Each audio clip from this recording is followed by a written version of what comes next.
यह कथा उस दिव्य प्रेम की है जो सृष्टि के नियमों से परे है। यह एक ऐसी आत्मा की कहानी है जो अपने पवित्र प्रेम से एक पौधे के रूप में अमर हो गई और जिसे स्वयं भगवान विष्णु ने अपनी प्रियता का वरदान दिया। बहुत समय पहले की बात है, जब देव और दानवों के बीच युद्ध अपने चरम पर था। इसी काल में एक अत्यंत शक्तिशाली दानव कालनेमी का जन्म हुआ।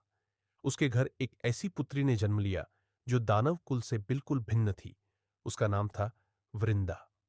वृंदा का मुखमंडल इतना शांत और निर्मल था कि उसे देखकर कोई सोच भी नहीं सकता था कि वह एक दानव की पुत्री है।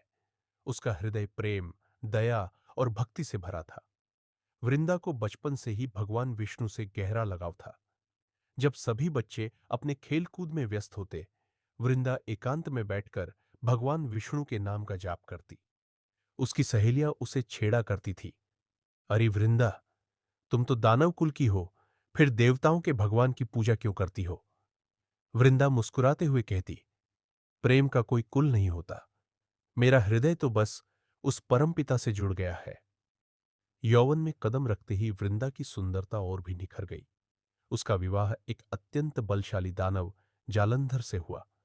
जालंधर का जन्म भगवान शिव के क्रोध से हुआ था और उसकी शक्ति की कोई सीमा नहीं थी। जालंधर का अहंकार भी उतना ही विशाल था जितनी उसकी शक्ति। वह तीनों लोकों पर अपना राज चाहता था, लेकिन उसकी सबसे बड़ी शक्ति का स्रोत उसकी पत्नी वृंदा का पातिव्रत्य धर्म था।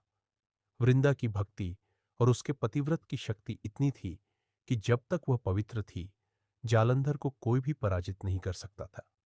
जालंधर ने अपने अहंकार में चूर होकर देवताओं पर आक्रमण कर दिया। उसने इंद्रलोक को जीत लिया और सभी देवताओं को पराजित कर दिया। देवराज इंद्र और अन्य देवता भयभीत होकर भगवान विष्णु के पास गए और उनसे मदद की गुहार लगाई। हे नारायण, जालंधर का अहंकार असीमित हो गया है। उसकी शक्ति को हम रोक नहीं पा रहे। हमें बचा लीजिए। भगवान विष्णु ने सबकी व्यथा सुनी। उन्होंने योग दृष्टि से देखा कि जालंधर को पराजित करना असंभव है, क्योंकि उसकी शक्ति का कवच उसकी पत्नी वृंदा का पातिव्रत्य है। यह एक धर्म संकट था। एक तरफ वृंदा, जो उनकी परम भक्त थी, और दूसरी तरफ सृष्टि की रक्षा। भगवान ने अंततः सृष्टि के कल्याण को चुना, लेकिन इस निर्णय से उनका हृदय भी व्यथित हो गया। वृंदा अपने महल में बैठकर अपने पति की जीत के लिए कठोर तपस्या कर रही थी। उन्होंने भगवान विष्णु से प्रार्थना की, हे नारायण, मेरे पति को इस युद्ध में विजय दिलाओ। तभी भगवान विष्णु ने जालंधर का रूप धारण किया और वृंदा के सामने प्रकट हुए। वृंदा ने अपने पति को युद्ध से सकुशल लौटा देखकर अत्यंत प्रसन्न हुई। उन्होंने तुरंत उनके चरणों को स्पर्श किया। जैसे ही उनका स्पर्श हुआ, उनका पातिव्रत्य भंग हो गया। उसी क्षण युद्धभूमि में भगवान शिव ने जालंधर का वध कर दिया। जब वृंदा को सत्य का पता चला, तो उनका हृदय क्रोध, दुख और विश्वासघात की भावना से भर गया। उन्होंने आंखों से अश्रुधारा बहाते हुए कहा, हे नारायण, आपने मेरे साथ छल किया है। आपने मेरे पवित्र पातिव्रत्य को भंग करके मेरे पति की मृत्यु का कारण बने हैं। मैं आपको श्राप देती हूं कि आप पत्थर बन जाएंगे। वृंदा के श्राप को सुनकर भगवान विष्णु मुस्कुराए। उन्होंने कहा, वृंदा, तुम्हारे प्रेम और पवित्रता ने मुझे भी पराजित कर दिया है। मैं तुम्हारे श्राप को सहर्ष स्वीकार करता हूं। ये कहते ही भगवान विष्णु शालिग्राम के रूप में परिवर्तित हो गए। वृंदा ने अपने पति के शव को अपनी गोद में लिया और सती होने का निर्णय किया।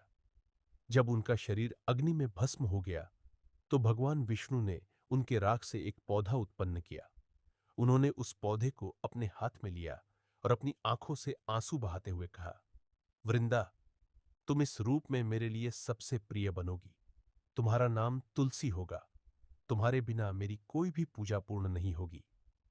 इस तरह वृंदा का प्रेम और त्याग एक अमर पौधे के रूप में जीवित हो गया। तुलसी का पौधा वृंदा के अमर प्रेम का प्रतीक बन गया। भगवान विष्णु ने हर वर्ष उनके साथ विवाह करने का वचन दिया। यह वचन तुलसी विवाह के रूप में मनाया जाता है। यह उत्सव भक्ति के साथ साथ मनोरंजन का भी अद्भुत संगम है। घरों में तुलसी का मंडप सजाया जाता है, उसे दुल्हन की तरह तैयार किया जाता है। घर की बच्चियां और महिलाएं तुलसी को देखकर खिलखिलाती है और विवाह गीत गाती है। यह उत्सव परिवार के सभी सदस्यों को एक साथ लाता है, जहां बच्चे, बूढ़े सब मिलकर आनंद मनाते हैं।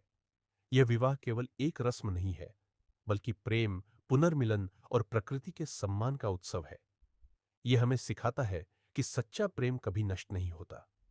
तुलसी का पौधा, जो हवा को शुद्ध करता है और हमारे जीवन में औषधि का काम करता है, हमें बताता है कि प्रकृति भी ईश्वर का ही एक रूप है।